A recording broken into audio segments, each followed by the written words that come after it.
Angela soupira lorsque qu'une autre femme plus âgée, la bousculant de côté, entra dans le cabinet médical.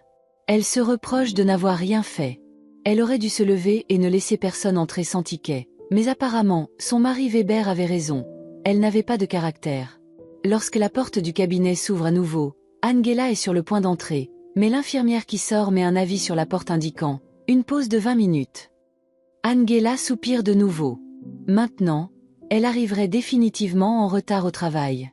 La femme compose le numéro de son manager pour le prévenir, et bien sûr, il est irrité et lui crie dessus pendant un long moment, lui rappelant une fois de plus qu'elle devait travailler au lieu d'être tout le temps malade. Angela raccroche le téléphone et se laisse aller, fatiguée, sur la chaise. Elle pense à combien tout dans sa vie avait changé. Ses collègues la regardaient de travers au travail parce qu'elle était plus souvent malade qu'au travail. Son mari avait déménagé dans une chambre séparée et avait commencé à la réprimander et à l'intimider. Seul son fils Nolan la réconfortait toujours et l'aidait à oublier sa maladie.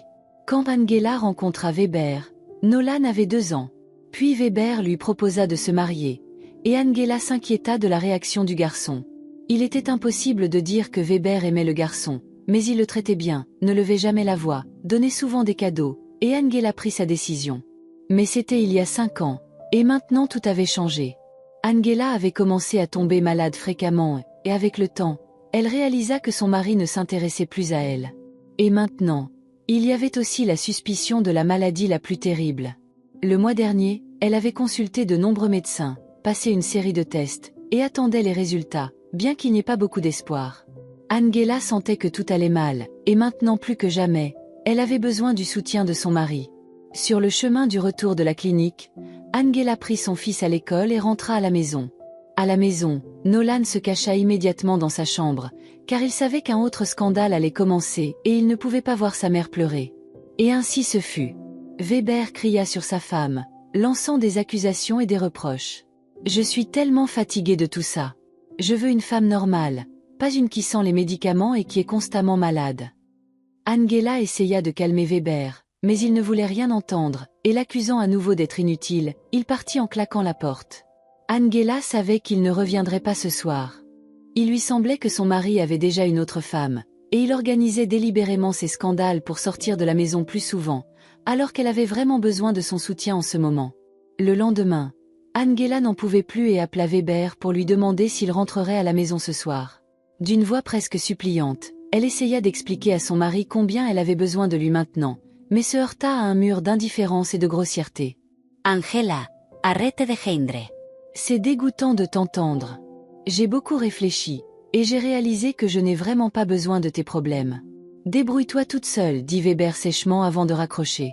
Angela pleura de nouveau. Après le travail, Angela se rendit à l'hôpital pour connaître les résultats de son examen. Ses craintes furent confirmées. Le médecin lui parla d'une longue période de traitement, peut-être 1 an ou plus, mais il n'était pas sûr qu'elle guérirait. Vous et votre famille aurez besoin de courage et de patience l'année prochaine. Et croyez-moi, d'après mon expérience, un résultat positif du traitement dépend beaucoup du soutien de votre famille, dit le médecin avec sympathie, en regardant sa patiente triste. Angela quitta la clinique, presque incapable de voir quoi que ce soit devant elle à cause des larmes. Elle se retrouva devant un dilemme et ne savait pas quoi faire maintenant. Il lui était impossible de parler à Weber de la maladie, et si elle ne se soignait pas, alors Nolan deviendrait orphelin. Elle n'avait ni parents ni personne pour l'aider. Soudain, une voiture klaxonna devant elle. Angela sursauta et vit un homme sortir de la voiture, courir vers elle et la serrer dans ses bras. « Angela, c'est toi ? Ce n'est pas possible. »« Bruce !» Oui, c'était lui, Bruce, son camarade de classe et premier amour, qui, à la grande déception d'Angela, l'avait toujours traité uniquement comme une amie, et c'est pourquoi elle ne lui avait jamais parlé de ses sentiments. Immédiatement après l'armée, il était sur le point de partir travailler à l'autre bout du pays. Et sachant cela, Angela décida de prendre l'initiative. Bruce était devenu son premier homme, et leurs quelques nuits ensemble furent les souvenirs les plus vifs de son amour non partagé. « Angela, tu dois absolument prendre un café avec moi maintenant et me raconter comment tu vas. » Angela sourit et acquiesça. Elle était ravie de cette rencontre inattendue. Lorsqu'ils se furent assis, Bruce commença à parler de lui-même. Il se trouve que pendant tout ce temps, il travaillait dans les mines pour gagner de l'argent, et maintenant il prévoyait d'ouvrir sa propre entreprise de bijoux. Après avoir terminé son histoire, Bruce demanda anxieusement à Angela de parler d'elle-même. Eh bien, il n'y a rien d'intéressant dans ma vie. Mariée, j'ai un fils. Je travaille comme économiste, dit Angela un peu triste. Tu avais commencé à faire du design, non? Oui, j'ai commencé mais mon mari a dit que ce n'était pas une profession, juste une erreur. Quel mari étrange tu as. Et pourquoi pleurais-tu quand je t'ai rencontré? C'était à cause du vent, mentit Angela. Bien sûr, Bruce ne la crut pas, mais il décida qu'il en saurait plus tard. Il regarda Angela et ne comprenait pas ce qui lui était arrivé. Elle avait toujours été si joyeuse, mais maintenant elle était assise devant lui, épuisée, les yeux ternes, et semblait bien plus vieille que son âge. Ils échangèrent leur numéro de téléphone, et Bruce la fit promettre qu'ils se reverraient certainement. Quand Angela rentra chez elle, elle fut accueillie par Nolan qui courait joyeusement vers elle, et étrangement, par Weber, qui ne ressentait pas le moindre remords. Sans donner à Angela la chance de se recomposer, il recommença à l'attaquer avec des récriminations et des questions. « Eh bien, où étais-tu? Tu as une famille, tu le savais? Tu as vu le médecin? Quand connaîtras-tu les résultats des examens ?» Angela sourit timidement et tendit les papiers à Weber. L'homme les lut rapidement, chercha quelque chose sur Internet, et à contre-séhure, demanda ce qu'Angela comptait faire. Après avoir appris qu'elle devait suivre un traitement long et des soins continus, Weber commença à préparer ses affaires en silence. « Désolé, mais ce sera sans moi. J'ai toute ma vie devant moi et je n'ai pas besoin d'une femme malade et du fils d'un autre homme, dit-il avec irritation. Weber, ne nous fais pas ça. Pas maintenant. Nous serons perdus sans toi, dit Angela avec difficulté, sentant les larmes l'étouffer. Ce n'est plus mon problème. Pourquoi devrais-je porter ce fardeau? Continua l'homme, tandis qu'Angela pleurait abondamment. Comment cela s'était-il produit, qu'il ne restait aucune trace d'amour entre eux? La femme courut vers Weber, essayant de l'arrêter, mais il la repoussa simplement et jeta les clés de l'appartement. Il sortit en claquant violemment la porte. Les clés atteignirent son visage. Une goutte de sang jaillit de son sourcil blessé. Nolan pleurait, et Angela le berça dans ses bras. Ils restèrent assis par terre. Le garçon se calma un peu et ne faisait plus que sangloter, tandis qu'Angela regardait le mur avec des yeux vides, se demandant que faire maintenant. À partir de ce moment-là, les choses empirèrent encore. Un mois passa et l'argent diminuait à une vitesse catastrophique. Le patron apprit l'imminente longue période de congé maladie et promit de trouver une raison pour licencier Angela si elle ne démissionnait pas d'elle-même. Les armoires et les étagères de la cuisine se vidèrent rapidement. Bruce appela plusieurs fois, mais Angela ne voulait pas accabler son ami de ses problèmes et ne répondit pas au téléphone. Elle ne voulait pas non plus que Bruce rencontre Nolan, et elle avait ses raisons pour cela. Le manque d'argent poussa Angela à penser aux bijoux de sa grand-mère. Personne ne savait qu'il existait, pas même son mari, car Angela les gardait comme un héritage familial et suivait les instructions de sa mère. Sa mère lui avait dit que ces bijoux avaient plus de 200 ans et une histoire sanglante, c'est pourquoi ils n'étaient pas portés, seulement transmis en héritage. Il y a longtemps, sa mère avait dit à Angela de ne les utiliser qu'en cas de situation désespérée, et ce moment semblait être arrivé. La femme savait que les bijoux étaient chers, mais n'avait aucune idée de leur valeur, alors elle décida de s'informer d'abord. Une grande bijouterie avec un prêteur sur gage et un atelier venait d'ouvrir à proximité, alors la femme s'y rendit, emportant l'une des boucles d'oreilles avec elle. Dans la boutique, Angela fut immédiatement conduite chez le bijoutier. Il examina la pièce attentivement et, les yeux écarquillés, regarda Angela. « Savez-vous quel âge a cette pièce de bijoux ?»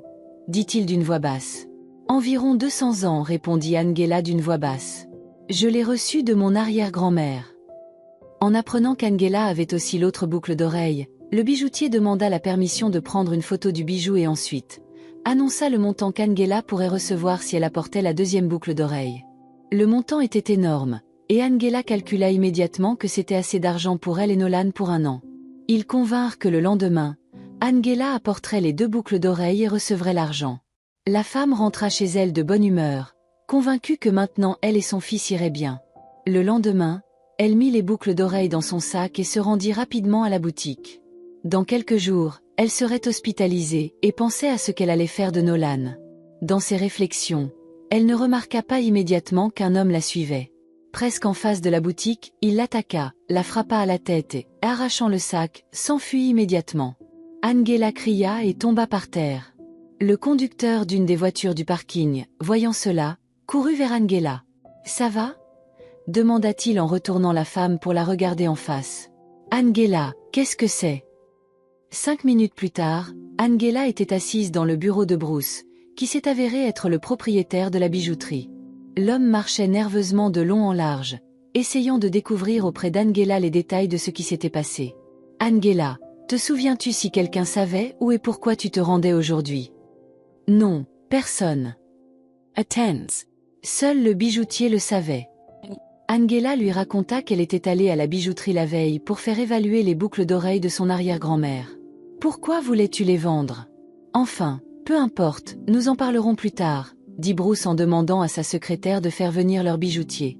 Mais lorsqu'il apprit que le bijoutier avait pris sa journée de congé juste après qu'Angela soit partie, il comprit tout. L'homme ordonna à son chauffeur de ramener Angela chez elle et lui dit de rester à la maison, de ne sortir sous aucun prétexte et de n'ouvrir la porte à personne. Il promit qu'il viendrait le soir pour discuter de tout. Angela resta à la maison avec son fils. Nolan pouvait voir que sa mère était préoccupée et pleurait tout le temps, mais il ne lui posa aucune question. À l'improviste, la sonnette retentit. Nolan courut ouvrir, mais Angela le retint brusquement, alla prudemment à la porte et regarda par le judas. C'était Bruce, et à côté de lui, un homme en uniforme. Elle soupira de soulagement et ouvrit la porte. Bruce entra, regarda autour du couloir et réalisa que rien n'avait changé en 8 ans. Angela, tu dois déposer une déclaration. Le bijoutier a été retrouvé, et tes boucles d'oreilles aussi. Tu pourras les récupérer un peu plus tard. Bruce, merci. Nous ne pouvons pas nous en passer maintenant, dit Angela en essuyant ses larmes. Bruce remarqua avec inquiétude qu'Angela pleurait de nouveau. La femme entra dans la pièce avec l'enquêteur, et Bruce, voyant Nolan, sourit et l'accompagna à la cuisine. Le garçon lui rendit son sourire et montra où se trouvaient le thé et le sucre. Ma mère ne me laisse pas allumer la cuisinière, même si je sais le faire, alors tu es seule ou sinon ma mère va encore pleurer. Elle pleure souvent. Oui, surtout depuis que Weber nous a quittés. C'est le mari de maman. Bruce fronça les sourcils et demanda pourquoi le garçon n'appelait pas Weber, papa. Parce qu'il n'est pas mon papa. Mon père est un homme bon, c'est ce que ma mère disait. Mais il est parti très loin. Je sais que s'il était ici, il donnerait sûrement un coup de poing à Weber pour m'avoir appelé un fardeau et d'autres vilains mots. Bruce faillit laisser tomber sa tasse. Il était maintenant certain que quelque chose de terrible se passait dans la vie d'Angela, et le désir de tout clarifier devint encore plus fort. Après un regard sur les étagères vides et après avoir appris de Nolan que sa mère était toujours malade et qu'il n'avait plus d'argent, Bruce prit le garçon et ils allèrent au supermarché. Quand ils revinrent, Angela les trouva dans le couloir. « Qu'est-ce que c'est ?» demanda la femme confuse, en faisant un signe vers les sacs de provisions. « Tu as décidé de ne pas seulement me laisser mourir de faim, mais aussi mon fils ? Pourquoi ne m'as-tu rien dit? Et pourquoi ne réponds-tu pas au téléphone ?» Angela resta silencieuse puis alla préparer le dîner. Quand tout le monde eut fini de manger et que Nolan fut allé se coucher, Bruce servit un café pour lui et pour Angela. Assis en face d'elle, il exigea qu'elle raconte enfin tout. Et Angela raconta tout. Comment elle avait rencontré Weber, comment elle était tombée malade et la trahison. Elle n'a pas caché le fait qu'elle était à court d'argent et qu'elle allait bientôt devoir aller à l'hôpital, sans personne pour s'occuper de Nolan. Elle n'avait ni parents ni amis. Son mari les avait tous éloignés. Les mots jaillissaient d'elle en torrent. Quand elle eut terminé sa confession, Bruce resta silencieux un moment. Puis, d'un ton qui n'admettait aucune objection, il ordonna à Angela de faire ses bagages et de venir vivre chez lui avec Nolan, au moins pendant la période de traitement. Angela fut surprise par l'offre de Bruce. « Bruce, je ne peux pas t'imposer ça, dit-elle hésitante. Angela, ce n'est pas une imposition. Tu as besoin d'aide, et je veux t'aider. Nolan a besoin de stabilité, et tu as besoin de soins appropriés. S'il te plaît, laisse-moi juste faire ça pour toi, insista Bruce. Angela le regarda, voyant la détermination et l'inquiétude dans ses yeux. Elle réalisa qu'elle n'avait pas d'autre option. Elle hocha lentement la tête, les larmes remplissant de nouveau ses yeux. « Merci, Bruce. Je ne sais pas quoi dire. »« Tu n'as rien à dire, » répondit Bruce gentiment. « Concentre-toi juste sur ta guérison. » Le lendemain matin, Bruce arriva tôt pour aider Angela et Nolan à déménager. Il avait apporté un petit camion de déménagement et, avec les indications d'Angela, commença à emballer leurs affaires. Nolan observait silencieusement, ressentant la gravité de la situation, mais excité par le changement. En emballant, Angela ressentait un mélange d'émotions. Le soulagement, la tristesse, l'espoir et la peur se mêlaient en elle. Elle n'avait aucune idée de ce que l'avenir réservait, mais pour la première fois depuis longtemps, elle sentait qu'elle ne faisait pas face à cela seule. Une fois tout emballé, ils chargèrent le camion et se dirigèrent vers la maison de Bruce. C'était une maison modeste en périphérie de la ville, avec une atmosphère chaleureuse et accueillante. Bruce leur montra leur chambre et les aida à s'installer. Au cours des jours suivants, Angela commença à se détendre un peu. Bruce était un soutien constant, aidant avec Nolan, s'occupant de la maison et veillant à ce qu'Angela ait tout ce dont elle avait besoin pour son traitement. Il l'accompagnait même à l'hôpital pour ses consultations, offrant une présence constante durant ce moment effrayant. Un soir, alors qu'il était dans le salon après le dîner, Angela se tourna vers Bruce. « Je ne peux pas te remercier assez pour tout ce que tu as fait, dit-elle doucement. Bruce sourit. « Tu n'as pas besoin de me remercier, Angela. Je suis juste heureux de pouvoir être là pour toi et Nolan. Vous méritez bien plus que ce que vous avez eu. » Angela sentit une chaleur envahir sa poitrine. Pour la première fois depuis longtemps, elle ressentit une lueur d'espoir. Avec l'aide de Bruce, elle pourrait affronter sa maladie, s'occuper de Nolan et peut-être, juste peut-être, retrouver le bonheur.